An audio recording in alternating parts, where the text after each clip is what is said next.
So welcome to our unit on waves. This is my favorite unit, just because it's such beautiful physics in this unit. We're going to start by just an introduction to what is a wave, what do waves look like. So here's a wave, goes up, goes down. It has this repetitive pattern that's characteristic of a wave. Every wave has amplitude, and amplitude is the maximum distance, so the highest point it reaches, down to equilibrium. So how far that is, that's the amplitude right there. The symbol for amplitude is A, and because it's a distance, its units are meters. I'll just put that in brackets, that's meters. All right, the wavelength is the distance from any point on the wave to where the wave repeats itself again. So if I started here, one wavelength would be an up, a down, and a back to the middle. That's a full wavelength there. That physical distance is the wavelength. The symbol for wavelength is actually a Greek letter. Looks like an upside down Y, and it's called lambda. Spell it out for you there. So it's that upside down Y, start at the top, go down, and then a little stick to the side. Its units, because it's a physical distance as well, is also meters. Notice that, though, that you can measure wavelength in different locations. So we measured starting here, but you could also do a wavelength starting from a crest. If you started here, the distance until you get back to where the wave repeats itself would be down and up to the next crest, right? So that is a wavelength as well. It's the same distance. That's also lambda. So you can measure wavelength from any 2 points on the wave as long as it's where the wave is about to start the same pattern again, if that kind of makes sense.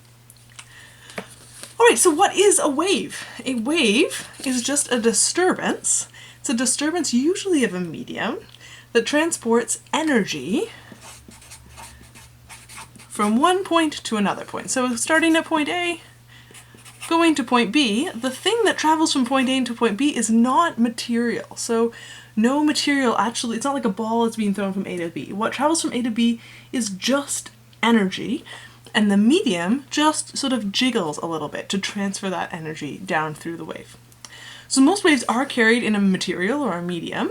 And for most types of waves, how fast that energy travels from point A to point B is determined usually only by the medium or the material that the wave is traveling in. So surprisingly, the speed of a wave is not determined by the energy that it's carrying. So if say I'm talking about a sound wave, if I speak louder, that sound wave doesn't travel any faster if it carries more energy. It depends only on the medium that the sound wave is going through, in most cases air, to determine how fast that wave will actually travel. So a few examples here. Waves on a rope. So maybe you've done CrossFit, you're sort of bringing a rope up and down.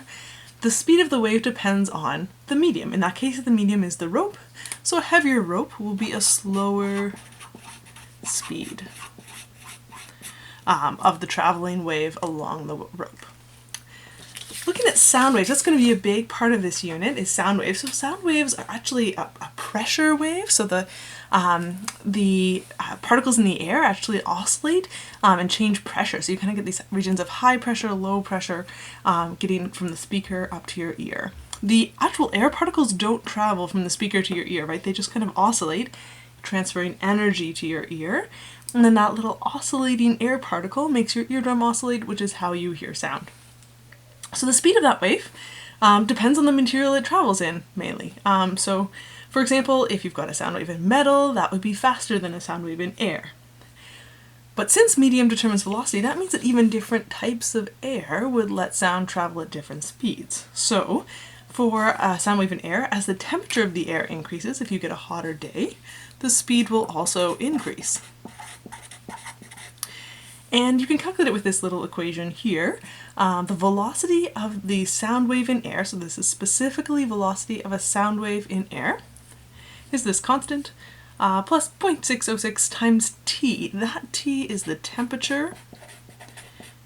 It's a really confusing thing in physics, unfortunately. Capital T represents both period and temperature. So that can get tricky because you're going to see the same variable representing two different things sometimes in the same problem. We'll practice a little bit of that just to get used to how to make that work and keep them straight in our head. Okay, sound wave. So what determines the pitch of a sound wave? Well, the pitch of a sound wave is determined by its frequency. If you have a higher pitch, that's a higher frequency. So a higher pitch is like a higher note, like ah, that's a high pitch. That just means a higher frequency. A lower pitch is of course a lower frequency. So a low note, that's a low frequency. So frequency is what determines pitch of a sound wave. In case you're wondering, amplitude is actually what determines the loudness or the volume of the sound wave. There's all kinds of things you can learn about sound waves. All right, let's just jump on to light waves and talk a little bit about them. So light waves are kind of a cool exception because up until 1887, physicists believed that all waves had to be carried in a medium, that a wave could not move without a medium.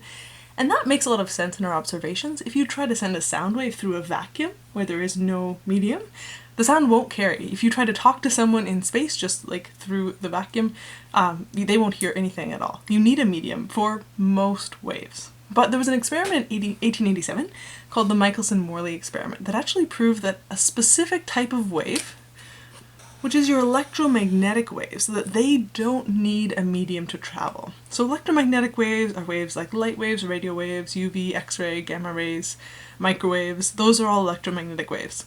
They can travel through mediums, so something like visible light can go through air or glass or any medium like that, a transparent medium. But light doesn't have to. So the medium does impact the speed, so light will slow down in glass. As opposed to air. It'll slow down more in water than air. But light can also travel with no medium at all, and that's really important because the sun is producing a lot of light and we experience it here on Earth, and there is no medium in between the sun and Earth. It's actually just a vacuum out there. So light can travel through no medium as well. When an electromagnetic wave, so light, radio, any of those electromagnetic waves, is traveling without a medium, so through a vacuum, it will travel at its fastest speed. And it's not just the fastest speed that those waves can travel at, it's actually the fastest speed that anything has ever been measured to travel at. So it's kind of considered a cosmic speed limit. We've never observed anything to travel faster than electromagnetic waves. And that cosmic speed limit is 3.00 times 10 to the 8 meters per second. All right. Just a little bit more about light waves. So what determines the color of a light wave? Just like pitch for a sound wave is determined by frequency, color is also determined by frequency. And this is actually a bit confusing. You'll often see charts where it shows wavelength determining color. That works only if you're in a vacuum. For light in water or glass, that will completely break down and you need to use frequency to determine the color. So the thing that works all the time in a vacuum or in glass or in water is frequency for predicting color of a light wave. And how it works is that a high frequency is going to be more blue colored light and a low frequency is more red. And of course, if you go too high frequency wise, you're going to jump into like the ultraviolet range. If you go too low frequency, below visible light, you'll jump into microwaves or first infrared and then into microwaves and other low frequency electromagnetic waves. Okay. Starting on the universal wave equation. So this is really the #1 equation for this unit. We'll be using not a ton of equations in waves. That's one of the things I like about it. It's really conceptual, but we are going to use this one. We've met some of these variables before. So wavelength is lambda, frequency is f, period is capital T. So remember, that's that confusing thing. Capital T represents both temperature and period. So we'll have to get used to keeping track of that. Another variable is velocity, so that's how fast the wave is traveling, which depends on the medium that the wave is going through. So the symbol for velocity is v, and its units for SI units are meters per second. Okay, so what is the universal wave equation? It's very simple, very pretty. It's that velocity, v, is equal to frequency times wavelength lambda, and that is it right there. So the speed of the wave through the medium that it's traveling through is equal to the frequency of that wave multiplied by that wave's wavelength. All right, where does that actually come from? It comes from a simpler equation, which is in general the definition of velocity. Velocity is equal to a change in displacement divided by a change in time. A delta d over a delta t. This should kind of make sense if you've seen a speed limit sign. Your speed limit sign is going to look something like this, right? 60 kilometers per hour. The units of a velocity actually tell you the equation. Kilometers is a displacement, hours is a time, so a displacement over a time is a velocity. All right, so this is just the definition of velocity here. Definition of velocity. We'll talk more about velocity in our kinematics unit 2, but there's your definition of velocity right there. What we're going to do is kind of a sneaky move. We're going to say, well, what if for the displacement, we pick a certain distance, and we're going to pick the distance for the wave to fully repeat itself. That is the wavelength. So I'm going to pick the displacement to be 1 wavelength. Well, if I choose that to be my delta d, then that forces the time to pass to be the period, the amount of time for a wave to fully repeat itself. So that changes my definition of velocity a little bit. It'll be now wavelength on the top over period on the bottom. I'm going to do another little switch here, which is the equation we learned in class that period is 1 over the frequency. So we'll sneak that in on the bottom. So velocity is wavelength on top divided by 1 over the frequency on the bottom. So that's what my period is. That looks really messy, but it's actually just a number divided by a fraction, right? So if we think back to, I don't know, grade 8, when is it you learned fraction division? When you're dividing by a fraction, that's the same as multiplying by the reciprocal fraction or the flipped upside down fraction. So this is the same as saying wavelength multiplied by frequency over 1. Of course, the 1 on the bottom doesn't matter. So that just gives me velocity is frequency times lambda, which is my universal wave equation. So that universal wave equation just comes from the definition of velocity. All right, let's actually use it for some math. Let's say you've got an electromagnetic wave with a frequency of this. Let's write down that frequency. So F, it's always good to write out your given information first. F is 5.64 times 10 to the 14 hertz. That's a lovely shade of green, right? So frequency predicts the color of an electromagnetic wave in the visible light spectrum. If that light is traveling through a vacuum, we want to know the wavelength of light. So the thing I'm trying to find, the required is wavelength. It feels like I don't have enough information here, but I actually have one more piece of information, which is the velocity of that wave. Because I'm told that the light is traveling in a vacuum, any electromagnetic wave in a vacuum is going to go at the cosmic speed limit of 3.00 times 10 to the 8 meters per second. So that's a little bit more given information that I have. This means all I have to do is use my universal wave equation. So V is F lambda, and I need to rearrange that for lambda, so I'll divide both sides by F, cancels the F over here, and I get lambda on its own is velocity divided by frequency. Then I'll plug in my numbers, so lambda is going to be the velocity, 3.00 times 10 to the 8, divided by my frequency, 5.64 times 10 to the 14, and you can put that in your calculator. So 3, use your exponent E button here, times 10 to the 8, divided by 5.64, E 14.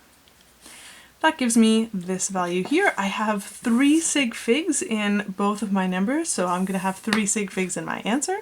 So that's going to be 5.32 times 10 to the negative 7. The units of lambda are meters, so meters there.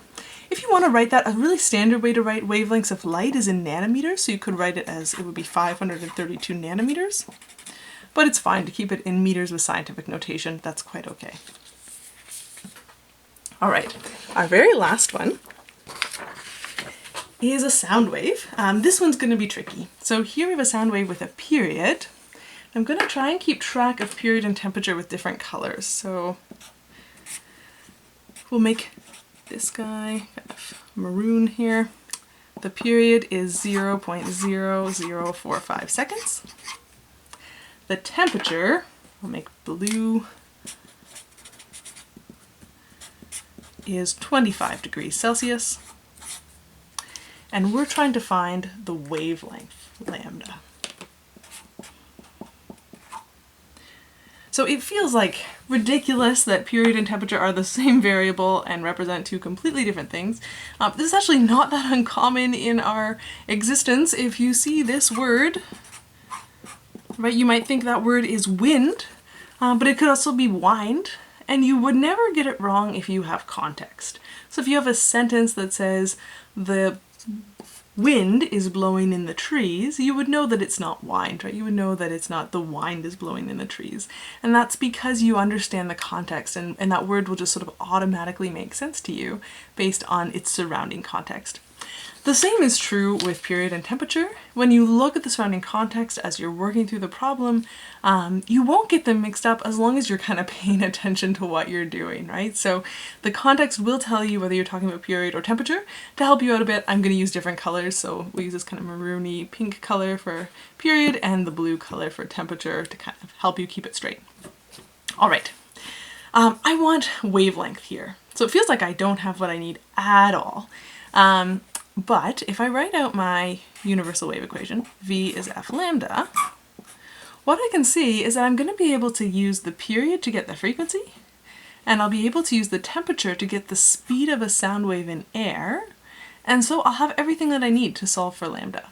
I'm actually going to do the temperature bit separately, just to make our life a little bit easier. So the speed of the sound wave is going to be 331.4 plus 0.606 times T, and this T is temperature. I'm going to calculate this. That's not totally normal in physics problems. Often I carry all the way through to the end, but in this case, because we've got the two variables that are both capital T's, I'm just going to make that a little bit easier for us. So I'll just plug in our numbers. The temperature here has to go in Celsius, so it's already in the right units, so that's awesome. Don't want to put it in Kelvin or anything like that. It's totally fine in Celsius. So we'll put in 331.4 plus our 0.606 times 25 degrees Celsius. And the speed of the sound wave is going to be 346.55 meters per second. At this point, we're not worrying about sig figs, but I want to keep all the decimals so that I don't make a rounding error. We just do significant figures at the end. All right, so I know my velocity. That's kind of like another given thing, so I could write it over here if I want, or just keeping it here is fine. Okay, so back to my universal wave equation. I know that V is F times lambda. I'm trying to solve for lambda, and I know that frequency is also 1 over the period, so I'm going to replace that. So V is going to be 1 over the period times lambda. So what I'm doing here, just write it on the side here, I'm using the fact that frequency is 1 over period and sneaking that in there.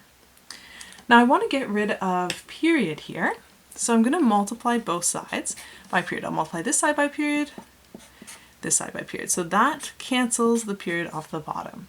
So that's gone. And that gives me velocity times period on this side is equal to wavelength. Or I could write it out forwards. Wavelength is velocity times period. Last move is just to plug in my numbers. I'll do that up here. The the wavelength is the velocity, which I just found, 346.55, multiplied by the period, which is 0.0045. And I've already kept that velocity in my calculator, so I can just multiply by 0.0045. That gives me a wavelength of 1.559. So I have to pause here and just figure out how many significant figures I have. This has 2 sig figs, this has 2 sig figs, so I'm going to need my answer to have 2 significant figures as well. So that'll just be 1.6. So lambda is 1.6 meters. That feels big. That's because sound waves actually do have really long wavelengths.